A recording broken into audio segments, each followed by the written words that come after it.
Kilala ang China bilang isang bully sa rehiyon dahil sa panay na pagpapakita nito ng puwersa at makailang beses na panghaharas nito sa mga barko ng Pilipinas sa West Philippine Sea. Napakalayo na ng China sa Japan pero dumayo pa ito at nagpakita ng puwersa. Ngunit sa unang pagkakataon, abay pinalagan ito ng mga Hapon kahapon kung saan isang advanced na barkong pandigma ng Japan ang lumapit sa carrier strike group ng China at gumawa ito ng napakadelikadong maniobra sa harapan ng mga warship ng China. Bukod pa dyan, abay hinaras din ng mga Hapon ang isang research vessel ng China.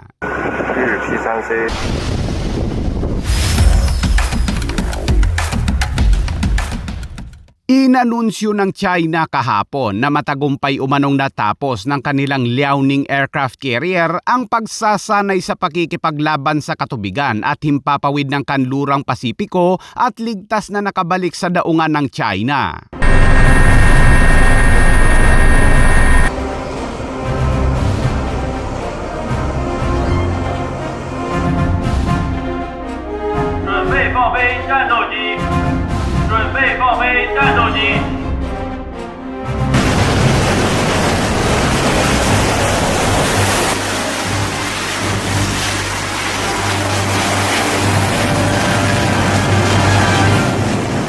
Pero sa kabila niyan ay nakasalubong umano nila ang mga barko at sasakyang panghimpapawid ng Hapon at paulit-ulit na nakikibahagi sa panggigipit at provokasyon. Hinaras umano sila ng Japan habang sila ay nagsasanay lamang kaya't nanatiling nakaalerto umano ang kanilang formation sa buong panahon at tumugon sa mga mapanganib na aksyon ng Japan sa isang professional at matatag na paraan.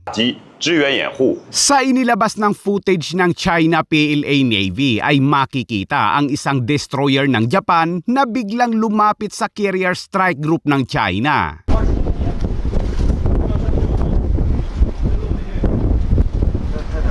Hindi tumigil ang Japanese warship sa paglapit sa mga warship ng China at kalaunan ay nag-overtake pa ito at gumawa ng isang mapanganib na maniobra sa harapan ng mga barkong pandigma ng China tulad ng ginagawa ng China noon sa mga barko ng Pilipinas.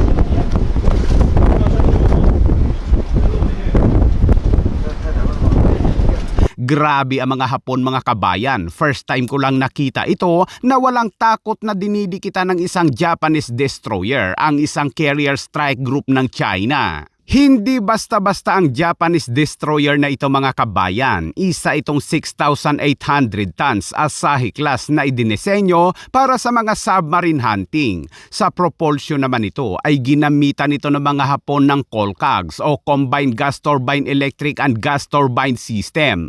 Nagtataglay din ito ng marami at iba't ibang mga sensors tulad na lamang ng cutting edge gun ASA o gallium nitride active electronically scanned array, mga multifunction radar, advanced combat direction system which provides superior power density, thermal tolerance at frequency coverage. Sa armas naman ay nagtataglay ito ng mga anti-air, anti-ship, anti-submarine at VLS para sa land attack. Dalawa lang ang ganitong advanced destroyer class na ito ng Japan, ang GS Asahi at ang kapatid nitong GS Shiranui. Bukod sa destroyer na ito ng Japan na nakipagsabayan sa strike group ng China, abay nag-deploy din ng Japan ng isang surveillance aircraft nito na P-3C at makailang beses itong gumawa ng low-flying sa itaas na mga warship ng China. Kaya naman ang China, abay tiklop, nawala ng tikas, akala ko ba naman ay matigas dahil mula sa China ay dumayo pa ito sa Japan.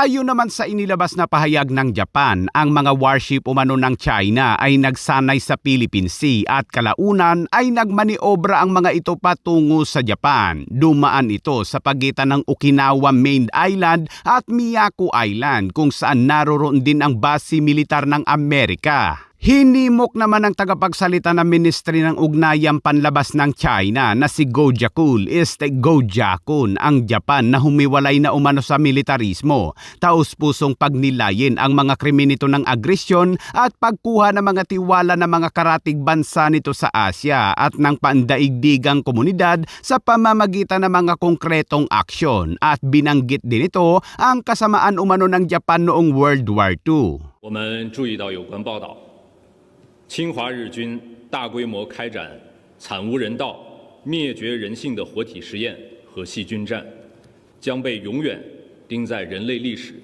耻辱柱上。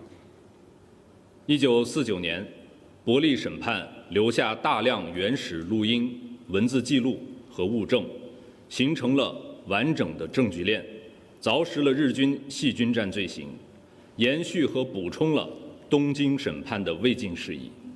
如今，越来越多的证据进一步揭露日本军国主义的罪行，包括日本民众在内，越来越多人正在了解这段黑暗、残忍的历史。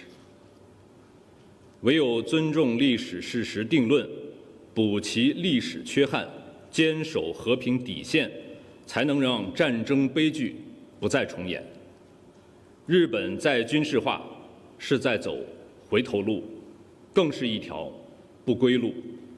我们敦促日方真诚反思侵略罪责，与军国主义彻底切割，以实际行动取信于亚洲邻国和国际社会。 Pero bago po tayo magpatuloy mga kabayan, ay nais ko lamang pasalamatan si Sean Peter na nag-send ng $2 sa ating channel. Maraming salamat po, sir.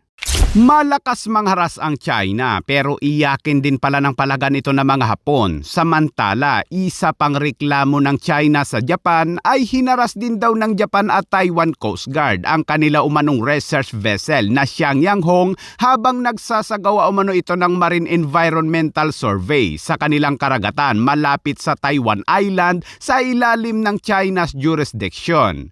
Paulit-ulit daw na nagsagawa ng low flying ang Japanese aircraft at hindi umano katanggap-tanggap ang ginawang ito ng Japan at wala itong karapatan na pigilan ang kanilang aktibidad at ang Taiwan ay isa umanong isla na pagmamay-ari ng China. Hindi pa natigil ang pagngangawa ng China dahil pinuna din ito ang anunsyo ng Japan at Amerika kahapon na magde-deploy ang Amerika ng mga Typhoon missile system sa Japan para sa kanila umanong magkasanib na pagsasanay. The U.S. military is set to deploy Typhoon mid-range missile systems to Japan for 2 upcoming exercises.